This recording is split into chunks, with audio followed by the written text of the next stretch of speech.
This is Misha Houston, and I'm here to do my review of If Loving You Is Wrong. Tonight's episode is entitled Dark Intentions. And it seems to me like this episode was a build up episode. As we all know, the season finale is coming on next week, and it felt like this episode was setting the stage for it. I found it entertaining. There were there were a plot hole, well, was a plot hole that I saw, but in actuality, it was very entertaining. I enjoyed the confrontations, and I am strangely looking forward to the season finale. It looks like it's going to be very good. So we'll have to see what happens next week. Now, the first group of people we go to, and this is two scenes back to back, is Natalie, Lushion, Travis, and Kelly. At Lushion and Natalie's house, they are discussing the gun. Lushion tells Natalie that the gun was reported stolen by Ramsey. Natalie thinks that this makes absolutely no sense, but Lushion shows her the police report. Lushion wants Natalie to call Michelle, and Natalie tries to put it off for the morning, but Lushion demands that she calls right now. Natalie goes to call, and Lushion tells Natalie not to give her friends Michelle's number anymore. Natalie believed that she was a legitimate businesswoman, but Lushion challenges her validity by asking, "Did you ever see a license?" Natalie has no answer for that, and she just calls Michelle. And she calls her 2 times, and both times the number had been disconnected. Natalie apologizes, but Lushion is more concerned about how bad this makes Kelly look. It makes her look like she stole Ramsey's gun so he couldn't defend himself from her. And he warns her that that is what the DA may believe as well. Lushion says that they need to talk to Kelly right now, and then they both leave. As they are walking next door, Natalie and Lushion spot Travis lurking around Kelly's house, and Lushion orders him to come over. He's asking Travis, "What are you coming from? What are you doing, and where are you coming from? What are you doing back there?" And a whole barrage of questions. Travis lies, and Lushion orders him to walk over to him. Lushion tells Natalie to go back in the house, which she does. Lushion asks him again, "What are you doing over there?" And Travis lies and says that he was stopping by and that he was going through the back door. Lushion says that the front door is right here, pointing directly at it. Lushion asks why is he here, and Travis says that he wanted to go in through the back door, and Kelly invited him and wanted him to go around back. Then Lushion knocks on Kelly's door and asks her, "Was Travis knocking on your door?" And Kelly says no. She didn't even know that he was there. Travis says that she invited him. She invited him there, which Kelly absolutely denies. I mean, he's just lying the entire time. He says that he was checking on her, but Kelly just tells him to stay away from her. Lushion asks about the restraining order that he filed, and Travis admits that he had one put on Kelly. So apparently he has violated his own restraining order. Travis asks Kelly about the trouble she's been having, but Kelly, doesn't answer him. She's just afraid of him and has a worried look on her face. Lushion then arrests Travis. He cuffs him and stuffs him in the back of the police car. Travis drops his parents' name, but Lushion could care less and calls him a whining little bitch. Lushion then Lushion then goes back to the back of Kelly's house to check things out while she stays in the front with Travis in the back of the cop car. Travis laughs at Kelly and taunts her. He calls, he laughs at her and taunts her, and then he tells her that she is going to jail for murder. She tells him to leave her alone, but he says that she has messed over him, led him on, and ignored him. She asks about him killing Ramsey. She asks him, "Is this the reason that you killed Ramsey?" But he completely denies that. Then she mentions justice, but he denies that too. She says that you told him about the murder, but he tries to pin the blame all on her. He threatens Kelly, saying that you wish you never met me. And Kelly says, "I'm already there." He says that you haven't seen a thing yet, and Kelly orders him, to, she orders him, she challenges him. She says, "Go ahead, give me your best shot," because, she's not backing down from him. He says that I did give you my best shot, but apparently you couldn't take it. And Kelly says again to stay away from her. Lucian comes back and tells Kelly to go in her house, but Kelly, couldn't stand, Travis taunting her and laughing at her and threatening her. He tells Kelly, again to go back inside of the house, and then he tells Natalie, who is on her porch, that he's taking Travis in to the station. Travis says, "See you soon, Kelly." And then he asks Lucian, "Are you really taking me in?" And Lucian says, "Absolutely." It's finally, in my opinion, Lucian did something right here.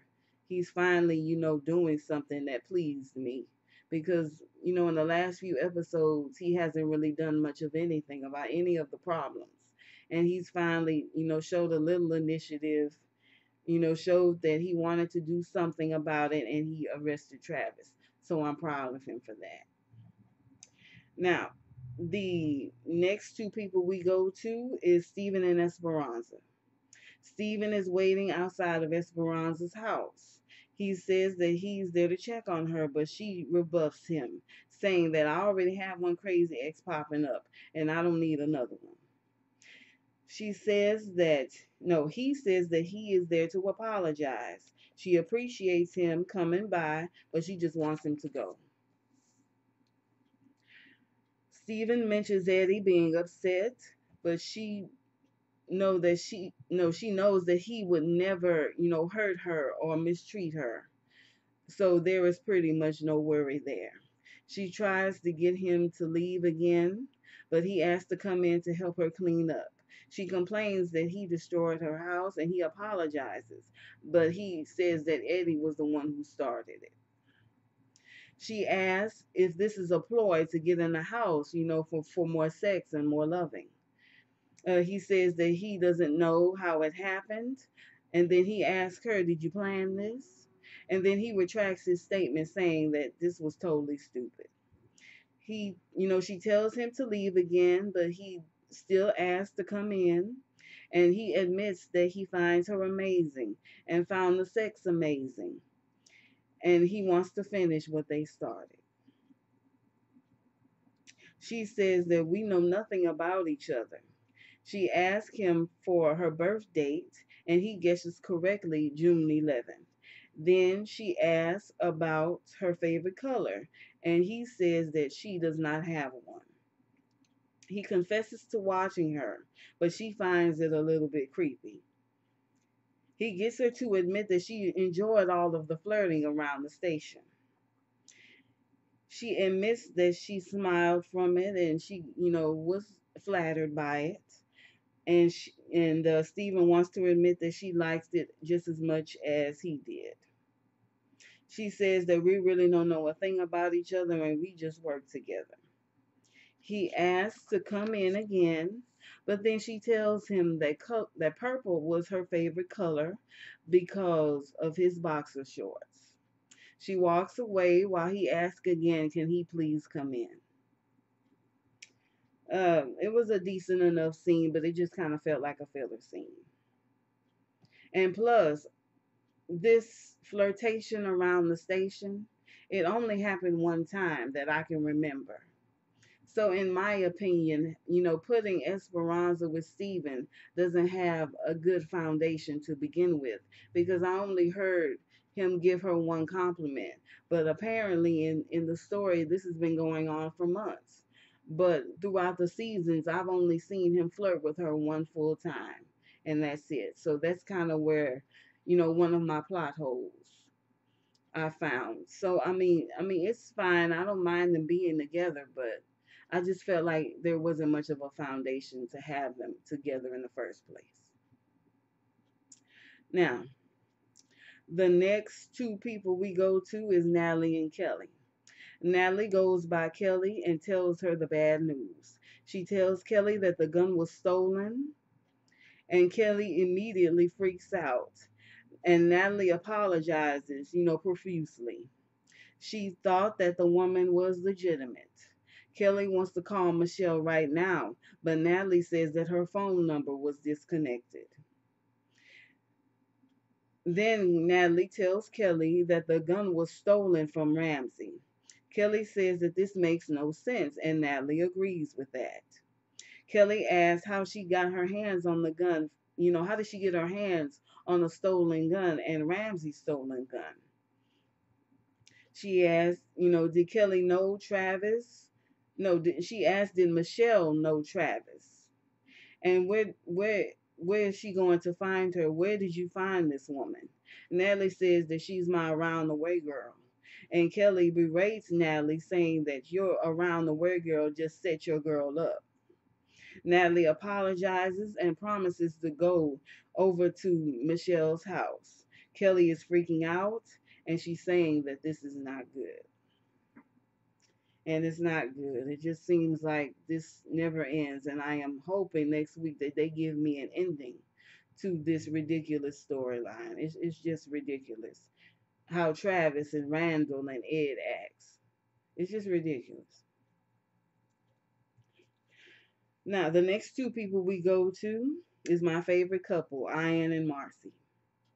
Ian and Marcy are having dinner at their favorite restaurant. He thanks her for inviting him, telling her plainly that he finds her attractive and desirable and that he likes her very much. She thanks him and appreciates the compliment, but she politely tells him that she is not interested, which is a shame in my opinion. Ian says that he will have to settle for a client realtor dinner. He asks her what's wrong with me, but Marcy, doesn't want to talk about it. He tells her that he wants to know, and she states that she is it's really not him, that she just has, problems with her ex. And that is the real reason. It's not Ian's fault. It's not. He says that I'm happy to have dinner with you and that he's paying and he wants her to enjoy it. Yeah, she says that she has no appetite, and Ian thinks that it's him. She tells him again that it's really not you, but problems with my ex. Ian then brings up the notion of suing Randall for abandonment, pain and suffering, and emotional distress. She asks, could we win this? And Ian thinks probably not, but it would, get him to stop and leave her alone. Marcy doesn't think that it would work, but he thinks that suing him is the best way to make him give up. Then Ian's phone rings and he reluctantly answers.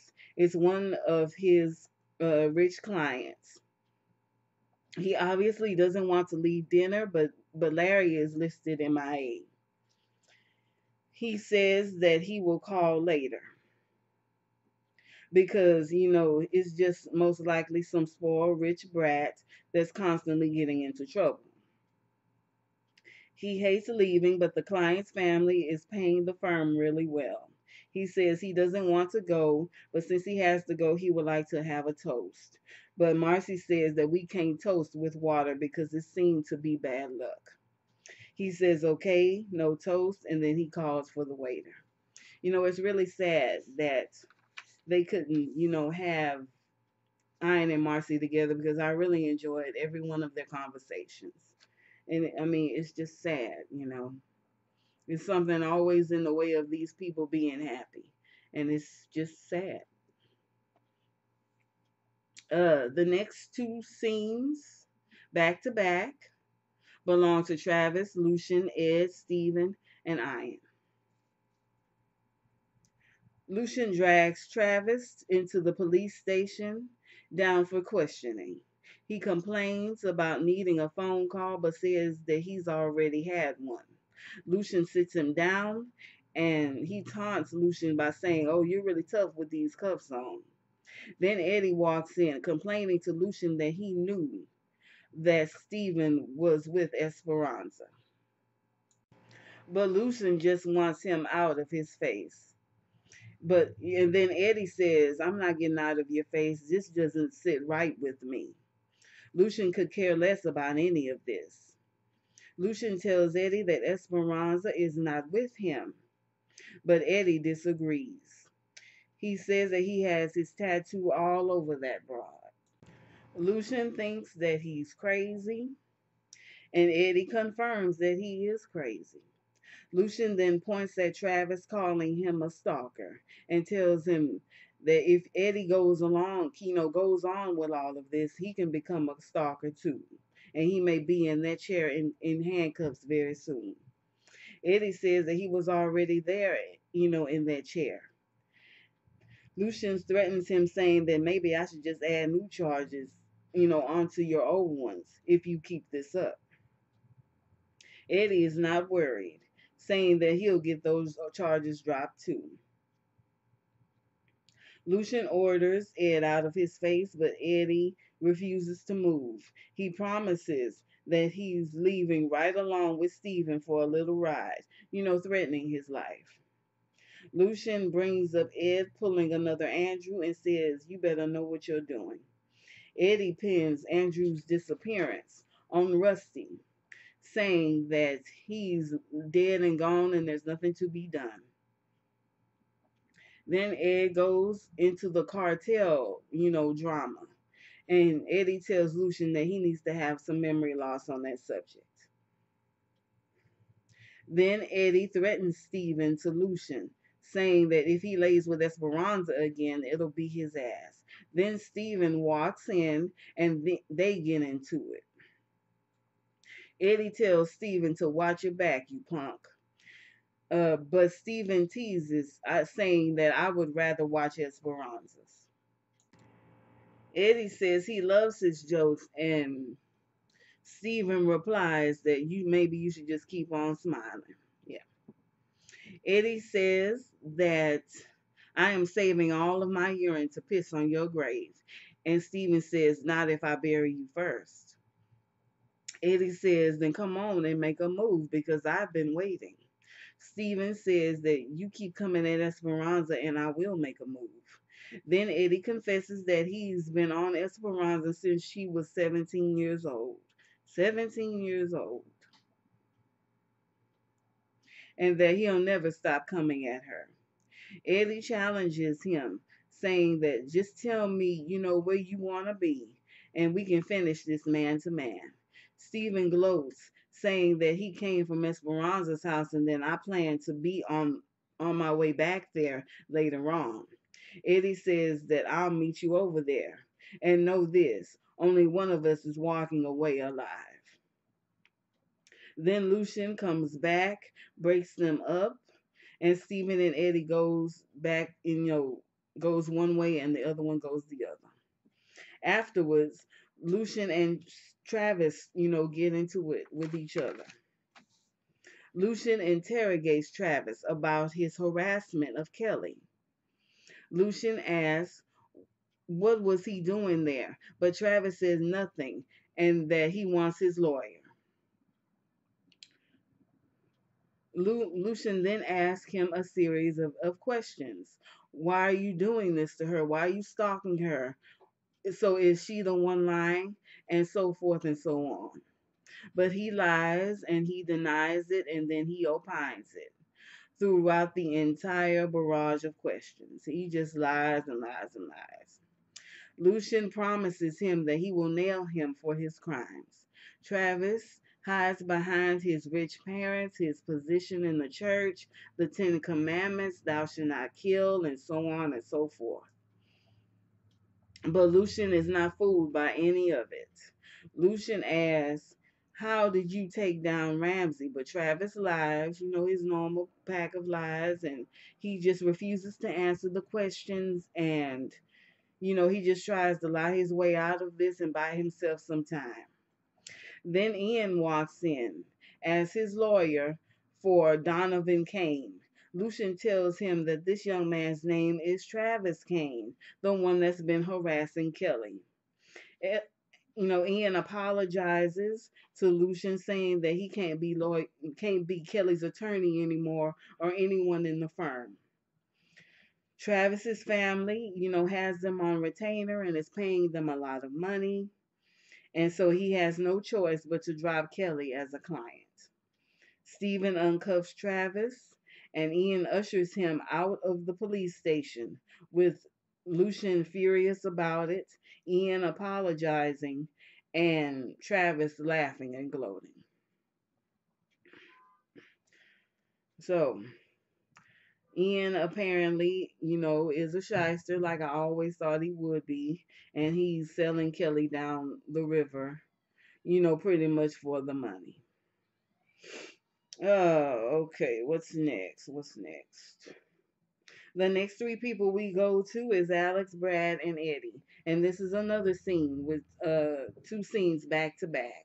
It was a lot of scenes. There were a lot of scenes in this that were back to back, pretty much with the same group of people in them. I thought it was actually very smart, to group everybody, in a clump instead of having them spread even, sporadically and unevenly across the episode. So the composition of the episode I really did appreciate. Alex and Brad are watching TV on the couch when there's a banging on the door. Eddie is outside and he is irate and he is screaming, I can't believe this shit. Brad ushers him outside, but not before he screams at Alex and insults her. Outside, Eddie, goes off about Esperanza and Steven having sex together. Brad apologizes to Ed, but Ed, barely, you know, can barely believe that he is truly sorry. Brad tells Ed that Esperanza is a single woman, but Eddie doesn't believe that she is, and he tells her that that she is the mother of his child. No, he says that she is his piece of ass and that he can do whatever he wants. Brad just wants Ed to leave, but Ed replies that he has no home. Brad makes it clear to him that he cannot stay at his house. Ed asks for Brad to make a phone call, and in return, he will do something for Brad. Ed wants Brad to go to Willie's boys and put a hit out on Steven. I mean, he's really trying to kill Steven. And in return, he will take care of Randall. Brad doesn't want to get involved in any of that. And when Brad refuses, Ed asks Brad, when did you become so soft? Ed says that the Brad that I knew would have burned this house down with Alex inside. Brad says that no, I wouldn't. That is something that you would do. And then he says, maybe that's a good idea. Maybe I should just burn Esperanza's house to the ground. Brad again says to go home, and Ed says again that he has no home. Brad tells him to go somewhere, and then Ed says, I will. I'm going to go somewhere and handle it myself because he knows that he can't count upon him. Ed says that you are completely pussy whipped and he could go down to the corner and get what Alex is offering for $20. Brad says that you'll never understand love, but Ed replies, no, I don't. All I understand is tits and ass, and once I put my mark on them, no one else is touching them. Addie says that I'll deal with the son of a bitch myself and walks away saying thanks for nothing. Now back in the house, Alex asks what's going on, but Brad doesn't even want to talk about it. Then Alex sees the camera on the coffee table, and Brad, she tells Brad to just go and get rid of it. Then Brad notices that the camera is still recording and has been recording ever since Brad brought the camera into the house. Alex can't believe that the camera is still working after being disconnected from the wall, but Brad says that apparently it has a backup battery. She wants Brad to throw it away right now, but Brad informs her that he looked up the camera online. It has a motion detector that sends alerts to Randall's phone. It also can record visually, it can record, the visual and the audio. Brad, tears up the camera, and then Alex starts freaking out because Randall could know everything. Brad thinks that he doesn't know just yet, since he would have been over there right now. Alex demands that Brad destroys the camera, and he apologizes for bringing it into the house, and he walks off. Alex, with her lies, and she just believes that everything is going to be okay, but, the truth always comes out. The last scene of the night belongs to Larry and Randall. Now, I had a few qualms about this scene because there were a few plot holes in it. I didn't quite understand some things about it, but with Larry and Randall, understanding is hard to come by. But here I go. Larry and Randall come stumbling into Randall's house, drunk after their boys' night out. They are drinking shots and talking about old times. They talk about sneaking onto the roof of the girls' dormitory and planning a video camera so they can tape the girls. Apparently, they got caught and they both were kicked out of school. Then they drink a little bit more and talk about the girls that they had had sex with. Then Larry, brings up a time where there were no girls to have sex with.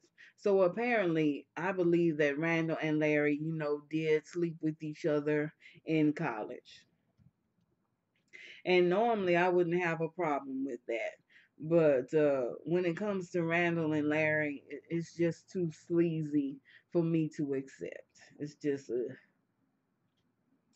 Randall, says that he does remember that, but there isn't enough tequila to make him want to do it again. Larry says that it was weird and they both learned from that experience. But Randall challenges him and tells him that I do remember you being with a man with a flat top. Larry fully denies that and tells him to go to hell. Randall says that he's living right next door to a hell. Larry says, tells him to just let the whole mess go, but Randall refuses to. Randall plays the victim, saying that she completely humiliated me. Larry counters, saying that you did humiliate her right back along with Marcy. Randall says that he was only talking about Alex, but he admits to not really caring too much for Marcy either. He says that he is angry, that Marcy slept with Brad in the shed. Larry counters, saying that you did the same thing.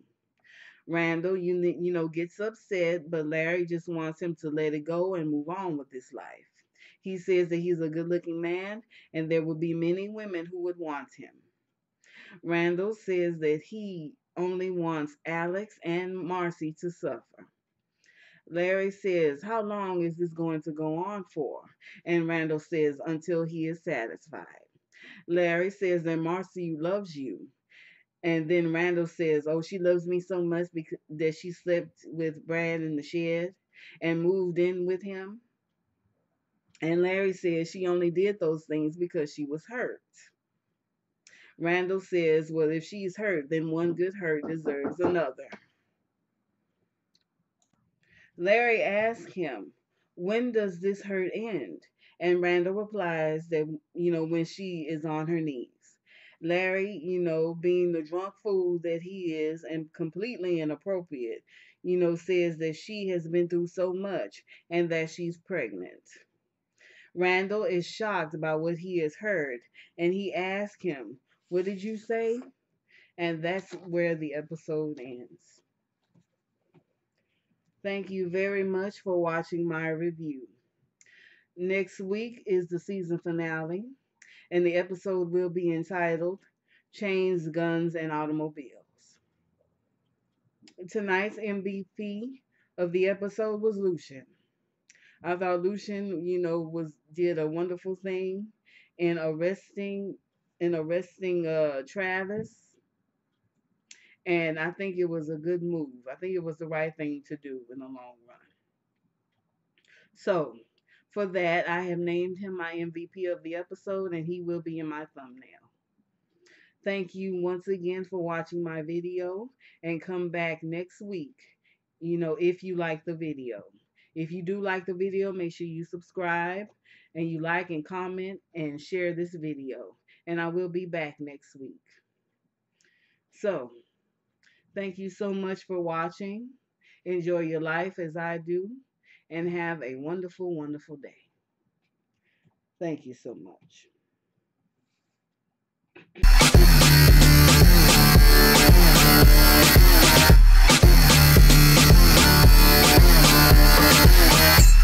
know I'm gonna this. No.